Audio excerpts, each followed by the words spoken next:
नमस्कार साथियों, mission geography YouTube channel में आप सभी का स्वागत है।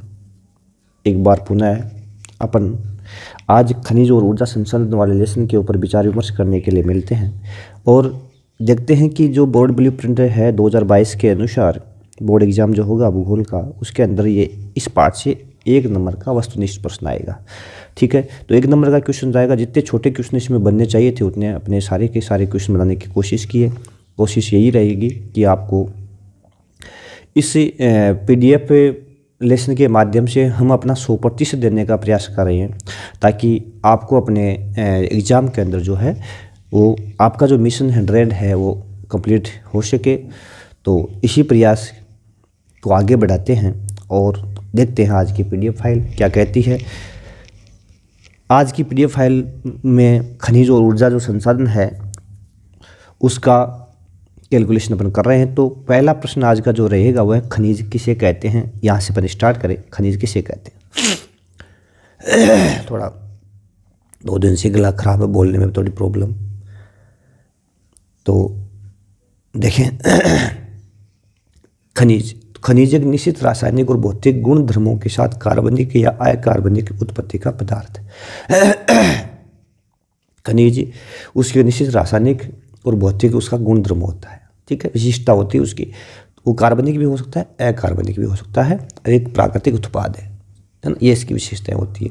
इनमें से छोटा प्रश्न बनाए तो लिख दे कि खनिज की विशेषताएं हैं वो रासायनिक संगठन होता है, भौतिक संगठन होता है, कार्बनिक होता है, प्राकृतिक पदार्थ होता है, या ये सभी। तो इस तरह का प्रश्न बन सकता है, इजीली आप उसको सरल कर सकते हैं।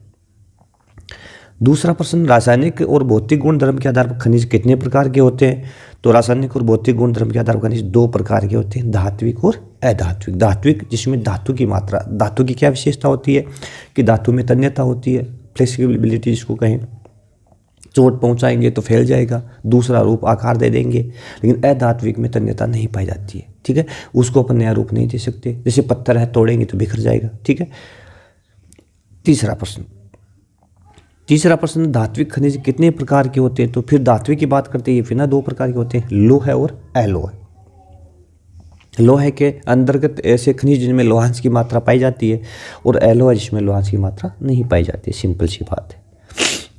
लोह खनिज किसे कहते हैं। तो वे खनिज जिसमें लोहांश की मात्रा, अर्थात जैसे लोहा, मैग्नीज, निकल, इसके अंदर, इन सब के अंदर लोहांश की मात्रा पाई जाती है। तो इनको लोहा खनिज की श्रेणी में लेते हैं। यदि छोटा प्रश्न पूछे यहाँ से तो निम्न में से लोहा खनिज नहीं है। लोहा, मैग्नीज, निकल दे दे और साथ में जैसे बॉक्साइट दे दिया तो बॉक्साइट लोहा खनिज में नहीं आएगा। तांबा दे दिया, सोना दे दिया, चांदी दे दिया। ठीक है, कोई भी ऑप्शन हो सकता है। अगला प्रश्न है, अलोह खनिज किसे कहते हैं। जिन खनिजों में लोहांश की मात्रा नहीं पाई जाती, जैसे कि तांबा, बॉक्साइट, सोना, चांदी आदि, सारे के सारे अलोह खनिजों की श्रेणी में आते हैं। सिंपल सी बात है। अगला प्रश्न है, अधात्विक खनिज किसे कहते हैं। तो जिन खनिजों में धातु की मात्रा नहीं पाई जाती अधात्विक होते हैं। ठीक है ना। तो धातु में तन्यता होती है। जैसे लोहा एक तरह का धातु होता है, ठीक है, उसमें धातु है ही है। इसके अलावा दूसरी ओर अपन देखें, नमक अधातु है, उसमें धातु नहीं है। ठीक है ना, उसको फोल्डिंग नहीं कर सकते, उसको अपन गर्म कर उसकी कोई छड़ नहीं बना सकते। तो ये विशेषता उसमें नहीं। अभ्रक है, ग्रेनाइट है, माइका है, चूना पत्थर है, ग्रेफाइट है, कोयला है, पेट्रोल है। तो ये सारे सारे खनिज है कौन किस श्रेणी में आते हैं, अधात्विक। इनमें धातु नहीं पाया जाता। ईंधन खनिज किसे कहते हैं। तो ऐसे खनिज जिनसे अपने को ईंधन के रूप में ऊर्जा मिलती है, जिनको अपन ईंधन के रूप में काम में लेते हैं। कोयला, पेट्रोल, प्राकृतिक गैस, आणविक खनिज, सारे इसमें आ जाते हैं। ठीक है ना। आणविक खनिज किसे कहते हैं। तो आणविक खनिज के अंदर वे खनिज जो आणविक ऊर्जा प्रदान करते हैं, मुख्य रूप से आणविक खनिजों में यूरेनियम, थोरियम, जिरकन, बेरिलियम, मोनोजाइट आदि पाए जाते हैं। ठीक है ना। तो ये आणविक खनिजों की श्रेणी में आते हैं। सिंपल सी बात है। अकार्बनिक खनिज किसे कहते हैं। तो अकार्बनिक खनिज की बात आती है तो सिंपल है कि वे खनिज जिनसे जलाकर ऊर्जा प्राप्त नहीं की जा सकती। अकार्बनिक, जिनमें कार्बन नहीं पाया जाता, जिनको जलाकर ऊर्जा प्राप्त नहीं कर सकते अपन। ठीक है ना। तो इसमें उदाहरण आ जाता है जैसे कि ग्रेनाइट है, अभ्रक है, चूना पत्थर है। सिंपल सी है। कार्बनिक, जिसको जलाकर ऊर्जा प्राप्त कर सकते हैं, जिसमें कार्बन पाया जाता है। लकड़ी, कोयला, पेट्रोल, प्राकृतिक गैस, सब में कार्बन है, इसलिए वो जलते हैं, ऊर्जा देते हैं अपने को। सिंपल सी बात है, कोई ज़्यादा हार्ड वाली बात है नहीं। ठीक है ना। भारत अधिकतर धात्विक खनिज किन शैलों, भारत में अधिकतर धात्विक खनिज किन शैलों में पाए जाते हैं। तो भारत में प्राचीन क्रिस्टलीय शैलों में पाए जाते हैं। क्रिस्टल और अक्रिस्टल, क्रिस्टल जिनकी रासायनिक संरचना ज्यामितीय संरचना निश्चित होती है, क्रिस्टल कहलाते हैं, ठीक है ना। तो प्राचीन क्रिस्टलों में मिलते हैं। अगला प्रश्न, भारत के कोयले का 97% भाग किस नदी घाटियों में पाया जाता है? तो महानदी, गोदावरी, दामोदर और सोन नदी घाटियों में भारत का 97% कोयला के निक्षेप पाए जाते हैं, ठीक है। महानदी, दामोदर, गोदावरी और सोन नदियाँ। अगला प्रश्न, भारत में खनिज कितनी खनिज पट्टियों में है? तो 3 खनिज पट्टियाँ भारत के अंदर खनिजों की, ठीक है ना। कौन कौन सी है भारत में खनिज पट्टियाँ, कौन कौन सी है? तो उत्तर पूर्वी पठारी प्रदेश, उत्तर पूर्वी पठारी में अपने पश्चिम बंगाल, झारखंड, उड़ीसा, छत्तीसगढ़ का इलाका आता है और इसके अंदर भरपूर मात्रा में लोह अयस्क तो सबसे अधिक इसी पट्टी के अंदर है, उत्तर पूर्वी पठारी प्रदेश में। फिर दक्षिणी पश्चिमी पठारी प्रदेश है, ठीक है ना, तो इसमें लोहांश भी है, मैग्नीज भी है, इस तरह के खनिज यहाँ मिलते हैं। और फिर उत्तर पश्चिमी प्रदेश, तो उत्तर पश्चिम का ये जो क्षेत्र है गुजरात और राजस्थान का पश्चिमी इलाका है, ठीक है। हरियाणा वाला जो क्षेत्र है यह प्रदेश आ जाता है। अगला प्रश्न, महात्मा गांधी ने दांडी मार्च कब और क्यों किया? तो 12 मार्च 1930 से 6 अप्रैल 1930 तक उन्होंने दांडी मार्च अपने साबरमती आश्रम गुजरात से शुरू किया था। दांडी नामक स्थान पर कच्छ के रण के आसपास में पहुंचे थे। और क्या था, नमक जो सार्वभौमिक आवश्यकता थी, लोगों की आम आवश्यकता थी, आम जनता की आवश्यकता थी, उस पर अंग्रेजों ने टैक्स लगा रखा था। तो इन्होंने उस नमक कानून को तोड़ा था कि नमक जो खाद्यान्न की महत्वपूर्ण वस्तु है, सबके लिए आम जरूरत है, उसके ऊपर टैक्स नहीं होना चाहिए। मोनोजाइट व थोरियम के निक्षेप कहाँ पाए जाते हैं? केरल के अंदर। बालू रेत के जो तटीय इलाकों में जो बालू रेत पाई जाती है केरल के अंदर, उस बालू रेत में मोनोजाइट और थोरियम के निक्षेप मिल जाते हैं। सिंपल। सीमेंट उद्योग में कच्चे माल के रूप में काम क्या लिया? तो सीमेंट के में क्या काम आता है? डोलोमाइट और चूना पत्थर। डोलोमाइट और चूना पत्थर को मुख्य रूप से काम लेते हैं। भारत का सबसे बड़ा तेल क्षेत्र मुंबई हाई अवतरण क्षेत्र है। लगभग ये अपने मुंबई से 160 किलोमीटर अरब सागर के अंदर की ओर है, ठीक है ना। और ये भारत का सबसे बड़ा तेल क्षेत्र है, मुंबई हाई अपतटीय क्षेत्र। जैसे इसको मानचित्र में दिखाएं तो किस रूप में दिखा सकते हैं? इस तरह से अपना भारत का ये पश्चिमी भाग है, तो यहाँ पे है ये, ठीक है ना। यहाँ अरब सागरीय अपतटीय क्षेत्र में यहाँ मुंबई हाई दिखाएंगे। ये खंबात की खाड़ी है, ये कच्छ की खाड़ी है ना। ये भारत का दक्षिणी छोर है, तो इस रूप में यहाँ पर दिखा सकते हैं। तो मुंबई हाई कहाँ स्थित है? अरब सागर के अपतटीय भाग में। भारत में लोह अयस्क के प्रकार पाए जाते हैं, तो 2 प्रकार प्रमुख रूप से भारत में मिलते हैं, हेमेटाइट और मैग्नेटाइट। हालांकि लोह अयस्क के 4 प्रकार होते हैं लोहे के, ठीक है ना। तो हेमेटाइट और मैग्नेटाइट दोनों किस्में यहाँ पे मिलती है। अगला प्रश्न, उड़ीसा के लोह अयस्क क्षेत्र हैं कौन कौन से? तो उड़ीसा के लोह अयस्क क्षेत्र जो है वह है सुंदरगढ़ और मयूरभंज। सुंदरगढ़ और मयूरभंज, ठीक है ना। अगला है, अब सुंदरगढ़ और मयूरभंज जो है इनमें गुरु महिसानी, बादाम पहाड़, सुलायपत, मयूरभंज, किरुबुरु, केंदुझार व बोनाई सुंदरगढ़ में ये प्रमुख खाने हैं लोहे की, यहाँ पाई जाने वाली। यहाँ देखो क्रमांक थोड़ा सा मिसमैच हुआ है ना, यहाँ सबके क्रमांक लगे, उत्तरों में भी क्रमांक लगे हैं। चलो करेंगे, PDF में शेयर करेंगे इन लोगों ने। अगला है नौमंडी लोह खान स्थित है सिंहभूमि जिले में, झारखंड के सिंहभूमि जिले में, ठीक है। बाबा बुदन की पहाड़ियाँ, हासपेट, कुद्रेमुख और शिवामोगा लोह अयस्क स्थित है या लोह क्षेत्र स्थित है कहाँ पे? कर्नाटक राज्य में। अगला, लोह प्रगलन में काम लिया जाता है मैग्नीज, काम लेते हैं, ठीक है ना। लोह प्रगलन के साथ में क्या काम लेते हैं? मैग्नीज। और वैसे मैग्नीज मिला करके लोहे के साथ में इस्पात भी तैयार किया जाता है। मैग्नीज का सबसे बड़ा उत्पादक राज्य है उड़ीसा। सबसे अधिक मैग्नीज कहाँ होता है? उड़ीसा राज्य के अंदर। भारत में मैग्नीज के प्रमुख उत्पादक राज्य कौन कौन से? तो उड़ीसा सबसे टॉप का है, इसके अलावा महाराष्ट्र, कर्नाटक और मध्य प्रदेश में मैग्नीज मिलता है। तो पूछ ले इनमें से कौन सा राज्य मैग्नीज का उत्पादक नहीं है और नाम दे दे राजस्थान का, तो बिल्कुल उड़ीसा, महाराष्ट्र, कर्नाटक और राजस्थान, तो राजस्थान अलग हो जाएगा। इस प्रकार से यहाँ से वस्तुनिष्ठ प्रश्न बन सकता है। सिंपल सी बात है भाई। एल्यूमिनियम बनाने में किस अयस्क को काम में लिया जाता है? बॉक्साइट। बॉक्साइट से एल्यूमिना, बॉक्साइट अयस्क है, बॉक्साइट से एल्यूमिना, एल्यूमिना से एल्यूमिनियम बनाया जाता है। बॉक्साइट का अग्रणी उत्पादक राज्य कौन सा है? तो ओडिशा। मैग्नीज में भी ओडिशा है और बॉक्साइट में भी ओडिशा है। तांबा के प्रमुख उपयोग लिखो। ट्रांसफार्मर में, बिजली की मोटर में, जनरेटर में, मिश्र धातु बनाने में और स्वर्ण आभूषणों को कठोरता देने में भी तांबे का यूज किया जाता है, ठीक है। पूछ लेने में से तांबे का उपयोग नहीं है और एक अलग दे दे। भारत में तांबा उत्पन्न करने वाला राज्य है, भारत में तांबा उत्पन्न करने वाला राज्य मध्य प्रदेश सबसे अधिक टॉप पे मध्य प्रदेश है, फिर झारखंड, राजस्थान। राजस्थान के अंदर कहाँ पे है अपने, झुंझुनू में, खेतड़ी और अलवर में, ठीक है ना, खोदरी अलवर, झुंझुनू, खेतड़ी, यहाँ पे तांबे के निक्षेप है। भारत का सबसे बड़ा अभ्रक उत्पादक राज्य आंध्र प्रदेश है, सिंपल सी बात।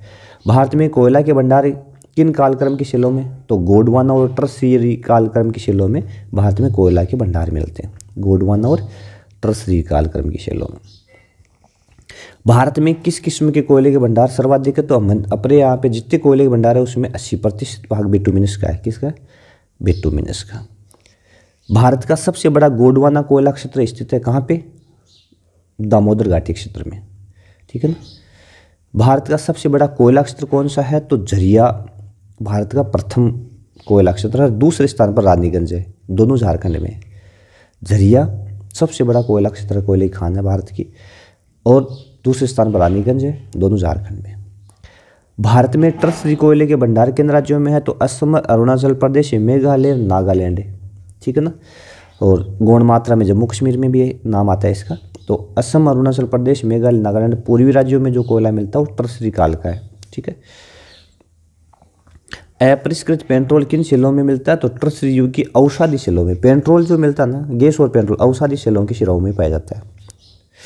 यहाँ से इस तरह का प्रश्न भी आ जाए कि पेट्रोल और जो प्राकृतिक गैस है या पेट्रोल जो है किन शिलाओं में पाया जाता है, कायांतरित, अवसादी, रूपांतरित और ये सभी, तो इसमें अवसादी शैली सही होगा। तरल सोना किसे कहते हैं, पेट्रोल को ही कहते हैं तरल सोना।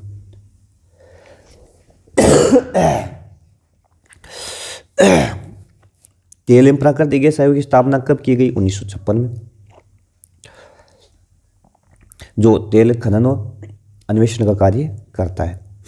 डिगबोई, नाहरकटिया, मोरान तेल क्षेत्र किस राज्य में है, असम में। तो यहाँ मानचित्र में पूछ सकते हैं इस तरह के कि इनको मानचित्र में दिखाइए, कहाँ दिखाओगे डिगबोई, नाहरकटिया और मोरान को। तो ये अपना पूर्वी राज्य, पूर्वी इस प्रकार के से है अपना, ठीक है ना, इस तरह का सा है अपना, ये पूर्वी है। तो यहाँ ये असम है, इस रूप में ये असम है, तो यहाँ दिखाएंगे अपन इसको, यहाँ पे, ठीक है ना। यहाँ डिगबोई, ठीक है, नाहरकटिया और मोरान, डिब्रूगढ़, ये सॉरी डिगबोई, नाहरकटिया, मोरान क्षेत्र यहाँ असम के अंदर, ये असम है अपना, तो यहाँ दिखाओगे इसको, ठीक है। अगला प्रश्न, अंकलेश्वर, कल्लोल, मेहसाणा, नवागाम, कोसांबा, लोनिया क्षेत्र गुजरात के, सिंपल सी बात है। तो यहाँ गुजरात में इनको कहाँ दिखाओगे, तो ये राजस्थान का पश्चिमी भाग, सॉरी भारत का पश्चिमी भाग है ये, ठीक है ना। तो इसमें ये गुजरात है, तो यहाँ इनको आप दिखाओगे, ये तेल क्षेत्र है, ठीक है ना। अब डिगबोई तेल शोधन कारखाना जो रिफाइनरी दो आधार पर लगती है, एक तो तेल क्षेत्र के आधार पर, ठीक है ना, एक बाजार के आधार पर। बाजार मतलब जहाँ डिमांड क्षेत्र है वहाँ रिफाइनरी लगा जाती है, कच्चा तेल पहुँचा जाता है, वहाँ से रिफाइंड होता है और वो बाजार में भेजा जाता है। तो डिगबोई जो असम वाला है वो डिगबोई में तेल निकलता है तो क्षेत्र आधारित हो गया। एक बरौनी में रिफाइनरी है तो वो बाजार आधारित है, डिमांड वहाँ पे इसलिए बाजार आधारित है बरौनी वाली। जैसे मथुरा में है तो वो बाजार आधारित है, ठीक है ना। लेकिन गुजरात में अंकलेश्वर में है तो वो क्षेत्र आधारित है। Gas authority of India limited की स्थापना, गेल की स्थापना कब की गई थी, 1984 में। जिसका काम क्या है, भारत में गैस, प्राकृतिक गैस के अन्वेषण, खोज और उत्खनन का कार्य। कोयला, पेट्रोल, गैस और सौर ऊर्जा में से अपरंपरागत साधन कौन सा है, सौर ऊर्जा। अब अपरंपरागत क्या होता है, जो जिसका उपयोग अपन शुरू से करते चले आ रहे हैं वो तो होता है परंपरागत, और जो हाल ही में जिसको ईजाद किया है वो अपरंपरागत, ठीक है ना। जो सौर ऊर्जा, पवन ऊर्जा, बायोगैस, बायोमास, ये सारे कौन से है, ज्वारीय ऊर्जा अपरंपरागत है। अगला है केरल की बालू रेत में पाया जाता है मोनोजाइट। परमाणु ऊर्जा आयोग की स्थापना कब की गई, 1948 में। भारत का प्रथम परमाणु ऊर्जा संयंत्र की स्थापना कहाँ की गई, तारापुर, महाराष्ट्र में। सबसे पहले लगाई थी 1967 में, सबसे पहले 1967 में लगाई थी तारापुर, महाराष्ट्र में। राजस्थान के अंदर राउतवाटा, चित्तौड़गढ़ के अंदर है राउतवाटा, ठीक है, वहाँ लगाया था। सौर ऊर्जा प्राप्त करने की विधि क्या क्या कहते हैं उसको, फोटोवोल्टिक विधि कहा जाता है। जो सौर सेल रिचार्ज होते हैं ना उसको फोटोवोल्टिक विधि। असमाप्य ऊर्जा स्रोत कौन कौन से हैं जो कभी समाप्त, असमाप्य जो समाप्त नहीं होने वाले, ठीक है। जैसे कोयला, पेट्रोलियम, प्राकृतिक समाप्त हो जाएंगे, ये तो समाप्य है, निश्चित मात्रा है इनकी तो। लेकिन पवन ऊर्जा, हवा चलना बंद नहीं होगी, सौर ऊर्जा, ज्वारीय ऊर्जा, भूतापी ऊर्जा, जैव ऊर्जा, ये कभी खत्म नहीं होंगे, चलते रहेंगे। मणिकर्ण हिमाचल प्रदेश का संबंध किससे है? भूतापी ऊर्जा से, ठीक है ना। भूतापी ऊर्जा प्राप्त की जाती है यहाँ पे मणिकर्ण हिमाचल प्रदेश में। भूतापी ऊर्जा का सर्वप्रथम प्रयास विश्व में कहाँ किया गया? तो 1890 के अंदर बोइजे शहर, संयुक्त राज्य अमेरिका में सबसे पहले भूतापी ऊर्जा यहाँ बनाई गई, बोइजे शहर, संयुक्त राज्य अमेरिका में 1890 में। नई दिल्ली के ओखला में स्थित परियोजना का संबंध किस ऊर्जा से है? तो ये बायोमास से, ठीक है ना। यानी जो कचरा होता है ना, कचरे को सड़ा गला करके, जला करके उससे ऊर्जा प्राप्त की जाती है। भूरा हीरा किसे कहते हैं? लिग्नाइट कोयले को भूरा हीरा कहा जाता है। और भूरा हीरा राजस्थान के अंदर भी निकलता है, पल्लाना, बार बार नाम पूछते हैं पल्लाना, कहाँ पे है पल्लाना? बीकानेर में, ठीक है ना। यहाँ पे एक जगह और है गिरल बाड़मेर, गिरल बाड़मेर, तो यहाँ पर भी ये लिग्नाइट कोयला निकाला जाता है, ठीक है ना।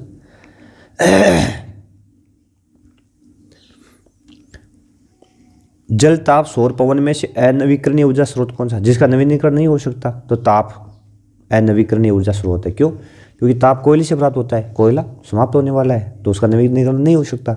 बाकी जल है, सौर, पवन है, इनका नवीनीकरण चल ही रहा है, ये कभी समाप्त होते ही नहीं।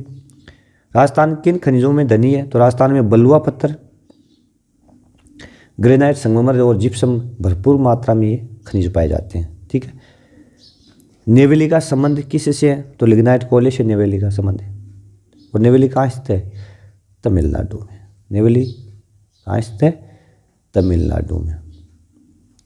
यहाँ पे एक जगह और है, कहीं स्लेम आता है, कहीं सेलम आता है, तो लोहा इस्पात संयंत्र यहाँ पे, ये भी तमिलनाडु में। मानचित्र में पूछते हैं तो दिखाओ, मानचित्र में कहाँ दिखाओगे? तो ये दक्षिणी भारत है ना, ये राज्य तमिलनाडु, तो यहाँ स्लेम दिखाओगे आप, समझिए। भारत में सबसे अधिक लौह अयस्क के निक्षेप किस खनिज पेटी में है? तो उत्तर पूर्वी पठारी प्रदेश में सबसे अधिक निक्षेप पाए जाते हैं, ठीक है ना। तो ये कुछ 60 क्वेश्चन बने इस लेसन से, तो आप पढ़ें, देखें, जुड़े हमारे साथ और अपने चैनल को लाइक करें, शेयर करें, सब्सक्राइब जरूर करें। हमारा मिशन अधिक से अधिक बच्चों तक भूगोल पहुँचे, तो मिशन में आपका सहयोग अपरिहार्य है, आप जरूर हमें सहयोग दें और अधिक से अधिक बच्चों तक हमारी PDF, हमारा ये लेसन प्लान, प्रश्नोत्तर सीरीज, संपूर्ण भूगोल के नोट्स बच्चों तक उपलब्ध करवाएं ताकि उनको अधिक से अधिक उसका लाभ मिल सके। बहुत बहुत धन्यवाद। देखते रहे मिशन ज्योग्राफी यूट्यूब चैनल।